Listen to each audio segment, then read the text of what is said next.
Only because he liked women with tiny feet, young Grand Secretary Kui Yan set his sights on Su Zhenyue, the concubine-born daughter of a minor official. When my fiancé, Kui Tinglan, found out, he vanished for 3 days. When I found him, he was giving his friends instructions.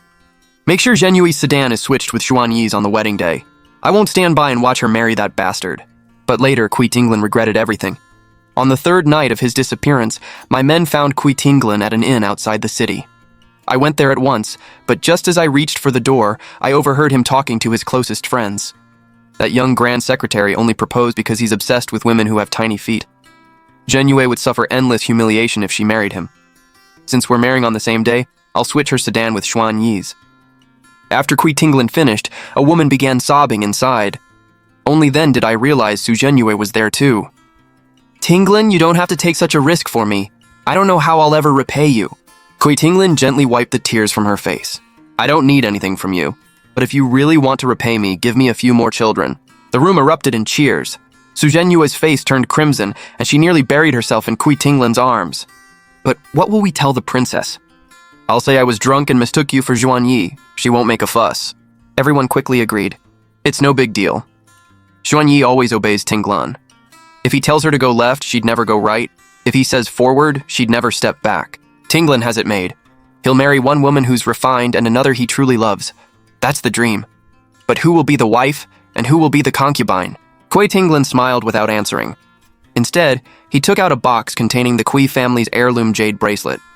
Before everyone, he put it on Su Zhenyue. She tried to remove it in disbelief, but he stopped her. You're going to marry me, so of course it's yours. Just don't let Xuanyi see it yet. She might overthink it. I looked down at the green jade bracelet with a bitter smile. Before his mother died, she gave it to me as the symbol of the future mistress of the Kui family.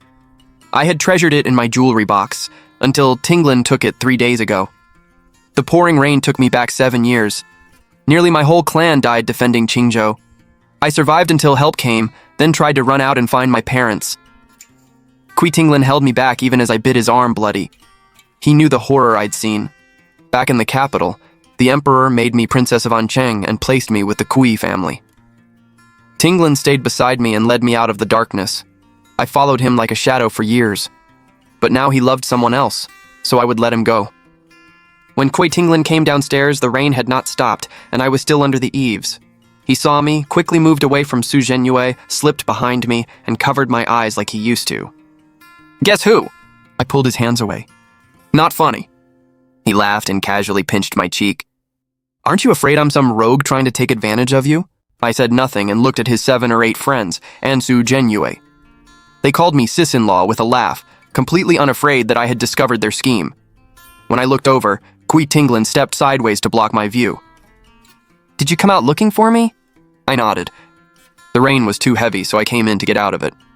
He naturally took my hand and rubbed it between his palms. Don't you like the glass hairpins from Luzhu? We all went there to get one. I forgot to tell you. I looked at him. Where is it? His eyes instinctively darted toward Su Zhenyue. I drew the design myself. It isn't finished yet. I forced a smile. As the servants fetched the carriage, Su Zhenyue sneezed twice, then came a sharp crack. Her glass hairpin fell and broke into 3 pieces. It was the rare design I had asked Tinglan for many times, yet he'd never cared. Panicked, Su Zhenyue picked up the pieces, but a sharp edge cut her finger and bright red blood spilled out. Kui Tinglan could no longer hold back. How could you be so careless? He removed his cloak and wrapped it around her, then used the handkerchief he always carried to stop the bleeding. I had embroidered it for him 5 years ago. Now it was covered in blood. When Tinglan saw me staring at it, guilt crossed his face. Xuan, I'll take Miss Su to a doctor. Sit inside and stay warm. Wait here, and I'll come back for you. Without waiting for my answer, he half-carried Su Zhenyue into the carriage. His friend tried to defend him. Miss Su once helped Tinglan. Don't take it personally, sis-in-law. Why don't we take you home? I shook my head and sent them ahead. I wanted to see whether Kui Tinglan would return. Night fell, but he never came, even by the time my servants found me. The next morning, he rushed into my courtyard and sighed in relief when he saw me. I'm sorry, Xuan. Soon after we left, the horse went wild, broke free, and left us stranded in the rain for hours. That's why I couldn't come back for you. I heard none of it. My eyes were fixed on the red marks on his neck. Were they what I thought? When I reached out, Kui Tinglan stepped back and tugged down the conspicuous scarf around his neck. You think this scarf looks bad too? Father says it's part of some custom and won't let me take it off. His lies came so easily. I lowered my eyes and dug my nails into my palms to keep from crying. It really doesn't look good. Take it off and I'll tie it again for you. No! He nearly jumped. Oh, right. Didn't you say your bridal veil was missing an East Pearl? Let's go to the treasure pavilion. He changed the subject and waited outside. I scoffed, but tears still fell. By the time I changed, his scarf completely hid his neck. The moment we entered the treasure pavilion, we heard shouting. I looked upstairs, and there was Su Zhenyu again. Tear-streaked, she stood before several women who kept shoving her. Qi Tinglan clenched his fists and stared upstairs, his expression dark. But instead of going up, he looked at me. I knew he wanted me to rescue Su Zhenyu again. Her literary talent had made her the capital's top young scholar and a target of jealous noblewomen. Tinglan once saved her from drowning, and afterward he always helped her, or sent me when he couldn't. When word spread that young Grand Secretary Kuyan would marry her, the noblewomen became even more furious. Some had even bound their feet, hoping smaller feet would catch his eye. Didn't you hear me? Take off your shoes. I want to see just how tiny your feet are. Please, ladies, let me go. Not here in front of everyone. Su Zhenyu shook her head as tears streamed down her face. Stop pretending to be helpless. If you never took off your shoes and socks for him, how would the young Grand Secretary know your feet were small? Exactly. Looking won't hurt you. Will you take them off yourself, or should we do it for you? As Su Zhenyu was cornered, Qi Tinglan shoved me forward. Xuan, get up there! I stumbled and nearly fell, but he never noticed. His eyes stayed fixed on Su Zhenyu upstairs. I gave a bitter laugh and went up. The moment she saw me, Su Zhenyu skillfully hid behind my back. Princess, save me. I looked across the group. Sunian, Zhenyue's legitimate older sister, stepped forward and gave me a careless bow. Princess of Ansheng, we mean no harm. But don't say I didn't warn you. She's far from innocent. That's right, Princess. I've often seen her with young General Kui. Su Zhenyu shook her head repeatedly. No, Princess, don't listen to them. With that, she grabbed me and kept pulling me backward. Lies, you're just afraid to admit it. Yesterday I saw you and young General Kui enter an inn. Before she could finish, Su Zhenyu waited until I tried to free my hand, then flipped over the railing. Zhenyu! Qi Tinglan lunged forward and caught her, but they both crashed to the floor. Zhenyu, are you all right? Su Zhenyu seemed stunned. After a long moment, she slowly looked up at me. Princess, why did you push me? Qi Tinglan looked up with a frown, his eyes ice cold. Xuanyi, I sent you up to save her, not push her. Seeing the flash of triumph in Su Zhenyue's eyes, I finally understood why she had kept pulling me backward. She fell on her own. Hearing that, Su Zhenyu hurriedly spoke. No, the princess didn't push me. I lost my footing and fell. Qi Tinglan pulled her protectively into his arms. I saw everything clearly from below. You pushed her. Zhenyu, you don't need to defend her. Seeing the disgust in his eyes, I suddenly found the whole thing pointless. If anything happens to her, you'll answer to me. Ignoring everyone watching, he carried Su Zhenyu out. Before leaving, she curled against his chest and flashed me a smug smile. Su Nian and the others saw it too. Su Nian slammed her hand against the railing. I knew that little bitch did it on purpose. Princess, she stole young General Kui from you, and you're not even going to... She stopped mid-sentence, probably realizing nothing could change what had happened. I had barely sat down after returning home when Qi Tinglan arrived. He grabbed my hand and tried to drag me outside. Zhenyu was terrified because of you. Go apologize to her. I immediately shook off his hand and met his icy gaze. I told you I didn't push her. Why should I apologize? I only believe what I saw. Xuan, don't make me angry. Then he took out my father's jade pendant. I had given it to him as a token of our love, and it was the most precious thing my father had left me. My heart jolted as a chill swept through me. Are you threatening me with that? I'm not threatening you. Just go and everything will be fine. I laughed until tears came. Turning away, I wiped them off so he couldn't see and forced down my sobs. Qi Tinglan hesitated, opened his mouth, but said nothing. He only nodded. He had actually placed Su Zhenyu in the Kui residence. She was curled in a corner of the bed, sobbing, and trembled violently when she saw me. I'm sorry. After speaking, I looked at Qi Tinglan. He sat beside the bed and said coldly, Kneel when you apologize. I stared at him in disbelief. My heart finally died. Lifting my skirt, I knelt and repeated myself. I'm sorry. Su Zhenyu tried to get out of bed and help me up, but Qi Tinglan stopped her. She owes you this. Lie down and recover. The wedding is almost here and I don't want anything happening to you. He no longer hid anything. I stood, took my father's pendant from his waist and left without looking back. We didn't meet again until our wedding day. After all the formalities, he whispered before I entered the sedan. No matter what happens, don't panic. Wait for me to come get you. I didn't answer. Soon the sedan changed course. Tinglin's plan worked. After bowing, I entered the bridal chamber, nervous as Kui Yan lifted my veil. Born to a mistress and raised outside the family, he saved the emperor and became chief minister. Young Grand Secretary was his honorific. Though we'd met a few times, I only remembered his stern expression. My breathing grew heavier as he lifted my veil.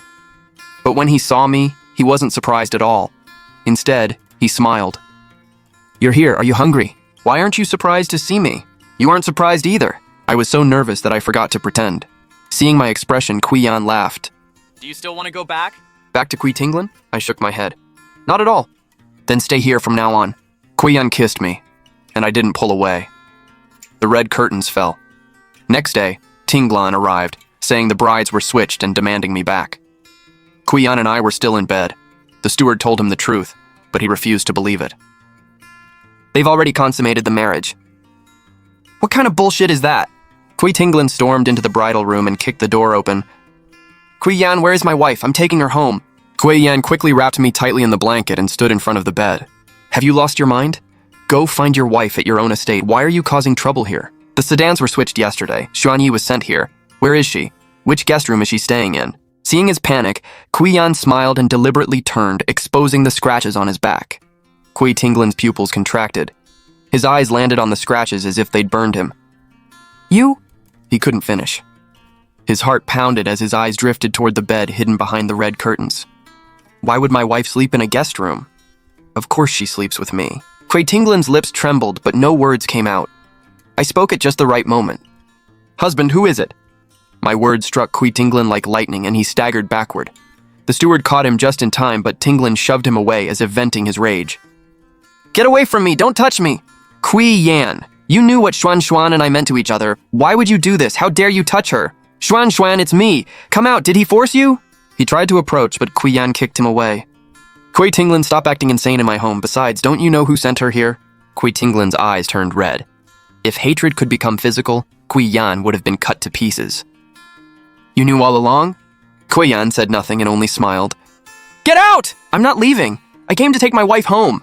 Kui Tinglan charged again. Kui Yan stopped him, and the two began fighting without holding back. Bruises soon covered Tinglan's face. I quickly dressed and came out to find Kui Yan pinning him down. But when Tinglan saw me, he struggled again. Xuan, come here, I'll take you home. His eyes held hope and desperation, as though he truly cared about me. I looked at him calmly. What about Su Zhenyu? What will happen to her? Kui Tinglan's smile froze. I was drunk last night and mistook her for you. What's done can't be undone, but I'll handle it. You'll be my only wife. Zhenyue can be a concubine. It won't affect us. He tried to continue, but I cut him off. No need, I'm not going back. What nonsense is that? How am I supposed to explain this to my parents? Before Mother died, she held your hand and entrusted you to the Kui family. I smiled faintly. Why tell me that? Didn't you personally give Su Zhenyu the heirloom bracelet? I heard everything at Auspicious Cloud Inn, and I played along with the entire plan. Consider it my final gift to our years together. Now leave. He could no longer defend himself. At last, he understood why I had acted so differently these past few days. I walked to Kui Yan, saw his bruised lip, and gently wiped it with my handkerchief. Does it hurt? I'll put medicine on it. He naturally took my hand and started leading me back to the room. Just then, the Kui patriarch arrived. Seeing me beside Kui Yan, he nearly fainted with rage and pointed at him through clenched teeth. You ungrateful wretch, that's your sister-in-law, how dare you? Oh, seeing his father's reaction, Kui Tinglan acted as if his savior had arrived. Father Xuan was supposed to be my wife. She was supposed to be mine. I'll make sure you get justice. As his father spoke, I looked at Kui Yan. His expression was calm, but his hand was clenched behind his back. I covered it with mine, then faced his father. Uncle Kui Tinglan switched the sedans because he wanted to marry Su Zhenyue. None of this was Kui Yan's doing. What did you say? The Kui patriarch clearly knew nothing and had assumed Kui Yan had plotted everything. I repeated myself and added, If you don't believe me, go see whether Su Zhenyue is wearing the bracelet your wife left behind. The Kui patriarch turned to Kui Tinglan. What exactly happened? Did you really do this? Kui Tinglan closed his eyes and slowly knelt. Yes, I couldn't stand by and watch Zhenyue marry a despicable bastard like Kui Yan, so I did it. But Xuan, I never meant to give you up. Come home with me now, and I'll forgive everything." The moment he finished, his father kicked him hard. "Outrageous! You dared meddle with a marriage discussed before the emperor. Thankfully, word hasn't spread yet. Xuan, come home with me. I'll repay everything we owe you. As for Su Zhenyue, I'll send her away and give you justice." His father was sincere. He truly wanted me back, having raised me as his future daughter-in-law. When I stayed silent, Kui Yan suddenly tightened his grip on my hand, as if afraid I might agree. But how could I? "Uncle, please go home. Kui Yan is your son too, and I'm willing to marry him." "Dear child, what nonsense. He's the son of a mistress. How could he possibly deserve you? I'm only an orphan who grew up because you saved me. Since Kui Tinglan loves Su Zhenyue, I'll let them be together. Now everyone has what they want. This is for the best." The Kui patriarch sighed deeply, turned to Kui Tinglan and kicked him again. "You ungrateful wretch! Look what you've done! Before the news spreads, send that Su woman back to her family." The steward spoke up at just the right moment. "It's too late. Everyone already knows." "What?" Kui Tinglan shot to his feet. He had planned to take me back, then reveal the switch and humiliate Kui Yan. But I was still at the chief minister's estate.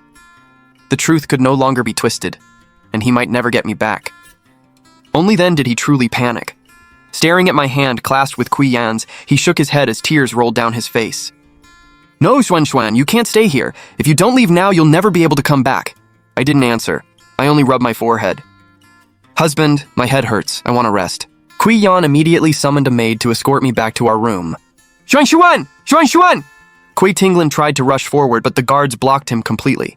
His father, now nursing a headache, glared at Kui Yan. "Have someone take your brother home." No matter how Kui Tinglan struggled, it was useless. Later, while I treated Kui Yan's injuries, he seemed troubled. When I turned to get medicine, he pulled me onto his lap. The intimacy made me uneasy. I tried to stand, but he said, "7 years ago in Qingzhou, you met me first, not Kui Tinglan." I heard him clearly, but I could hardly believe it. "Well, what did you say?" He rolled up his sleeve, revealing an old bite-shaped scar. I touched it, my heart pounding. "How could it have been you?" "I secretly joined the army and went to Qingzhou with the Kui forces. I saw you when I entered. I'd never seen such despair in a child, so I stopped you. You asked my name when we parted, but I stayed silent. Later, you mistook Tinglan for me." I studied Kui Yan and touched the red mole beneath his brow. Tinglan had no such mark, but I assumed my memory was wrong. No wonder he knew nothing about that day. I thought he was sparing me pain, but he simply hadn't been there.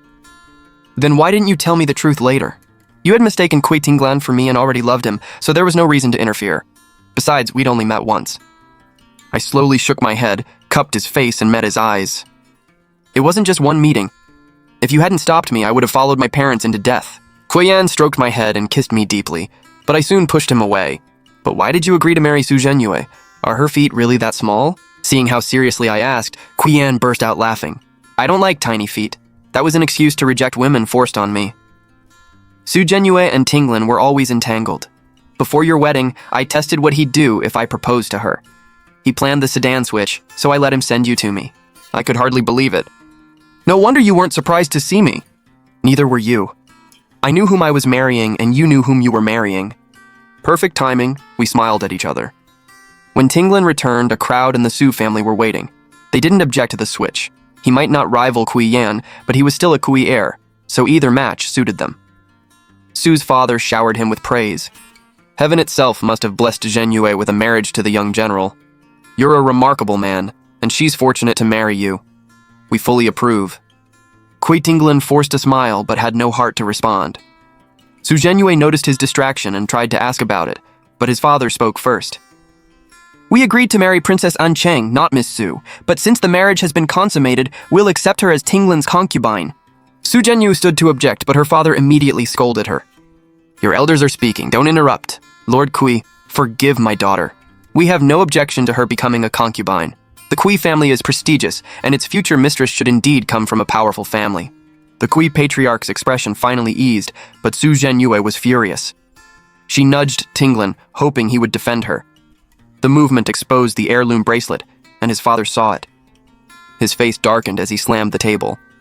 "Someone remove that bracelet from Miss Su's wrist." Su Zhenyue bit her lip and nudged Kui Tinglan again. "Tinglan, you said this bracelet was mine." "Take it off, Zhenyue. I'll have a better one made for you." Before she could answer, a matron removed the bracelet, cleaned it carefully, and handed it to the Kui patriarch. By the time the Su family left, the entire capital knew about the switched brides. At the Empress's autumn hunt, both couples drew attention. Tinglan stared openly, so I avoided him. But when a maid wet my clothes and I left to change, he followed, blocked my path, and held out a rabbit-shaped glass hairpin. "Xuan!" I cut him off. His face went pale, but he stubbornly kept his hand extended. "Xuan, I know I wronged you, but you can't stay with Qian. Leave with me. Give me a chance to make it up to you, please." He tried to place the hairpin in my hair, but I knocked it away. Like the one at Auspicious Cloud Inn, it shattered into 3 pieces. He froze, eyes red, while I smiled.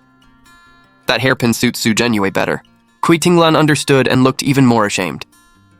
Before he could speak again, an argument erupted nearby. Miss Shen, who had always loved Qian, surrounded Su Genue with Su Nian and several others. "If not for you, I would still have had a chance.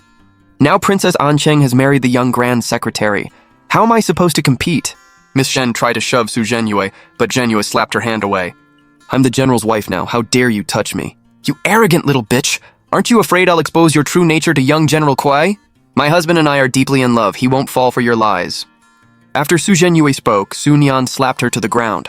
Kui Tinglan started forward but stopped when Su Nian said, "At the treasure pavilion, we saw you fall deliberately and frame the princess. Young General Kui keeps sending cartloads of gifts to the chief minister's estate, even after they're rejected. If he learns the truth, will he still want you?" Those words enraged Su Genue. "So what? I kept the general once, and I can keep him again." "Shameless! You seduced my fiancé, then abandoned him after the emperor punished him, nearly driving him to suicide. Later, you faked drowning to seduce young General Kui and ruined his relationship with the princess. I'll tell him everything." Su Nian turned to leave, but Su Genue grabbed her hair. "Bitch, I earned everything I have. How dare you ruin it?" Like a madwoman, she attacked Su Nian. Miss Shen and the others rushed to separate them, but were injured too. Su Genue no longer looked like the fragile woman she had pretended to be. "Su Genue, are you insane? You attacked us at the royal hunting grounds. Aren't you afraid the Empress will find out?" "So what? The general will protect me." She kicked the dazed Su Nian, then jumped into the lake and screamed for help. Kui Tinglan and I witnessed everything. I calmly brushed non-existent dust from my sleeve and turned to leave. A thud sounded behind me as Kui Tinglan dropped straight to his knees. Xuan, I was blind all along." His voice shook badly. I turned, looked down at him, and gave a mocking smile. "It's too late for words now. Take care, General." I reached the main hall and ran into Kuai Yan, who had come looking for me. Soon, Miss Shen, Su Genyu, and the others were brought in. The Empress dismissed it as a quarrel between young women, reprimanded them, and let them go. That night, the Kui estate erupted. Tinglan learned Genue had leaked the switch, divorced her, and sent her home. Su Nian later broke her legs and abandoned her at a country estate. After Kui Yan told me, the steward brought news. "Young General Kui is here. He's leaving for the frontier and came to say goodbye." "There's no need. Invite him back in 9 months for the celebration." The steward froze, then left laughing. Kui Yan still looked confused. "Is your birthday 9 months from now?" I smiled without answering and walked away.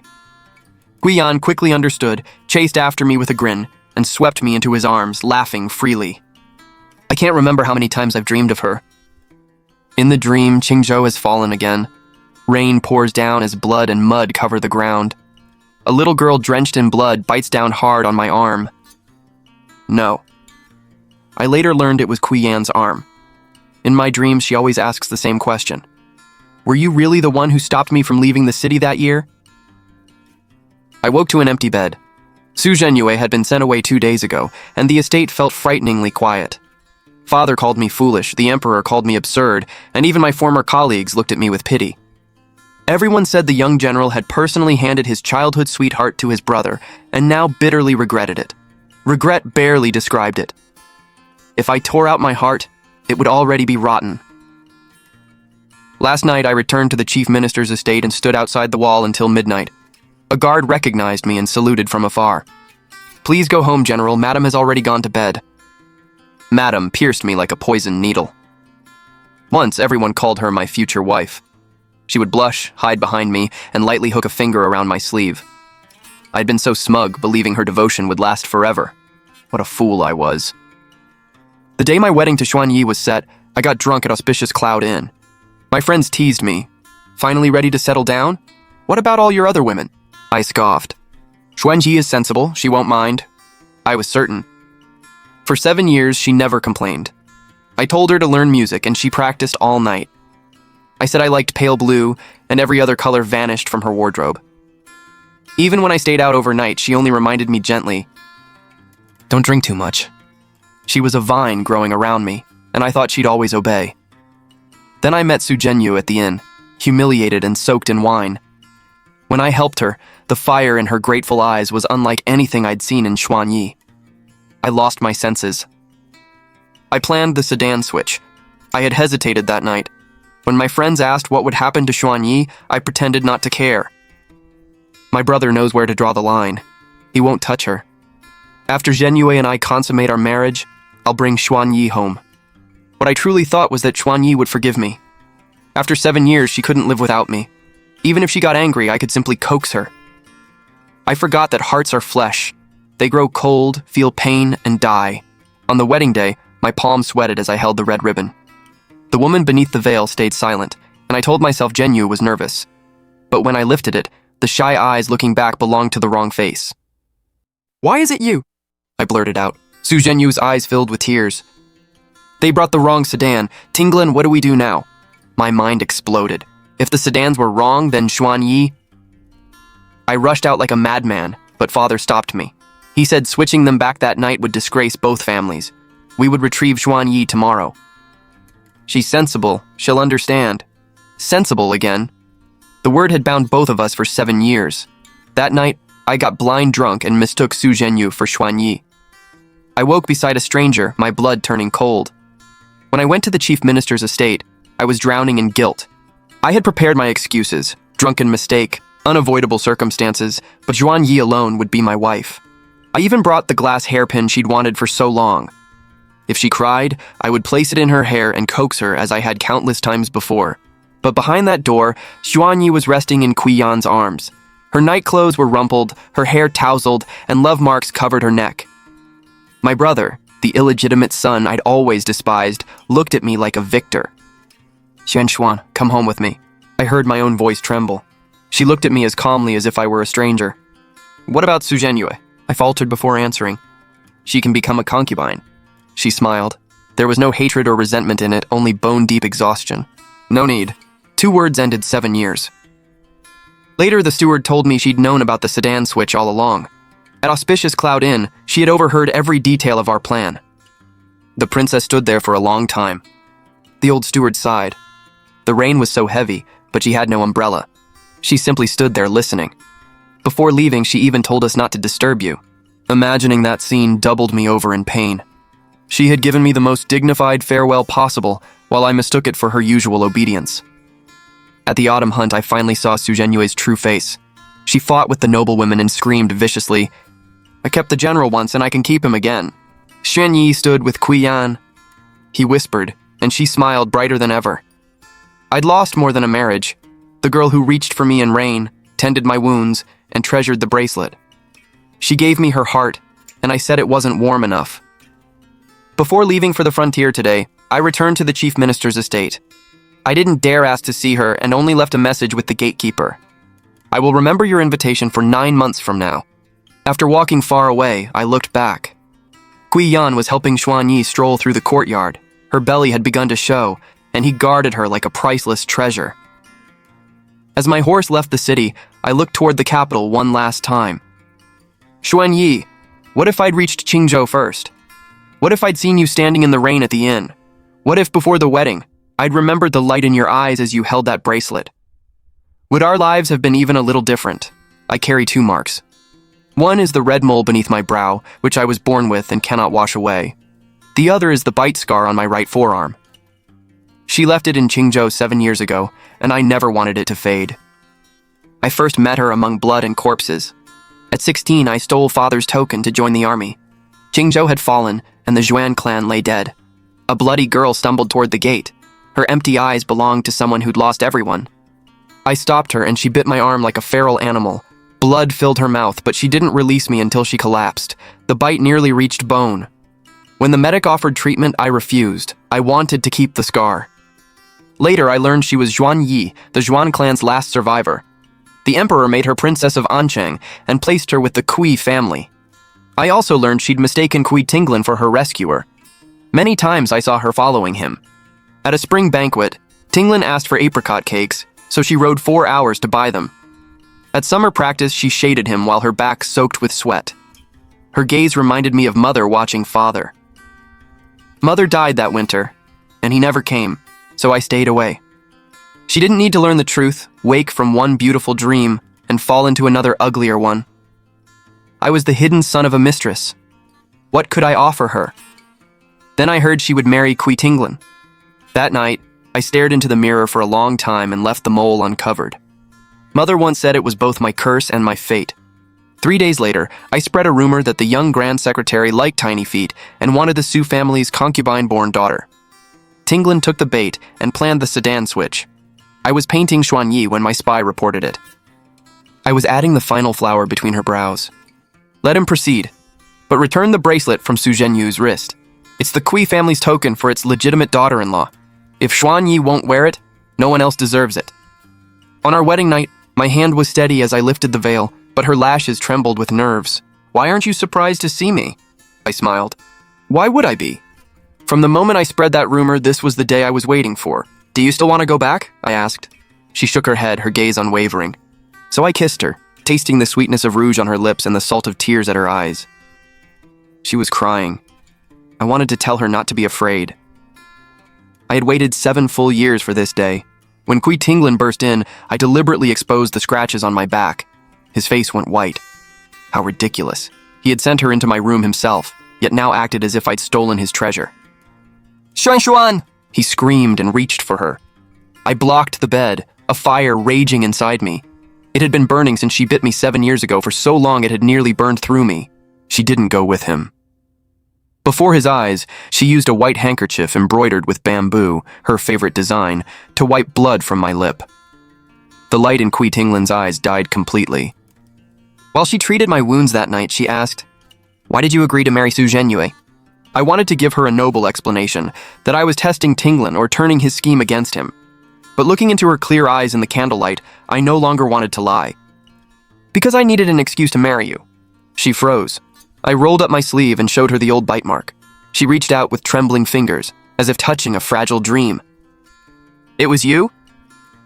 Her tears fell onto the scar. Why didn't you tell me sooner? Because I was afraid. Afraid you'd choose him. Afraid you'd look at me like a rat in the gutter. Afraid I'd lose even the right to love you from afar. I said none of it. I only lowered my head and kissed away her tears. A month later, her morning sickness became severe, so I took extended leave to stay with her. She teased me for overreacting. The chief minister is neglecting his duties. Aren't you afraid the emperor will punish you? No. I held a peeled grape to her lips. My most important duty now is taking care of my wife. Leaning in my arms and eating grapes, she suddenly said softly, I knew the sedans would be switched that day. My hand stopped. I overheard his plan. I could have exposed it. She raised her eyes to mine. But I thought marrying you might be nice too. My heart jumped. I wasn't the only one who had entered this scheme with open eyes. Do you feel wronged? I asked, marrying me this way? She shook her head and placed her hand over the mole beneath my brow. I remembered this mark long ago. I simply never dared think about it or believe that you were the one who saved me. At last, I asked the question I'd carried for 7 years. If you'd known it was me back then, would you have come with me? She didn't answer right away. She leaned closer until her forehead touched mine. It's not too late now. She was right, it wasn't too late. 7 years ago, blood and rain fell over Qingzhou. 7 years later, candlelight filled our red bridal chamber. Too many twists of fate lay between them, but thankfully we did not miss each other in the end.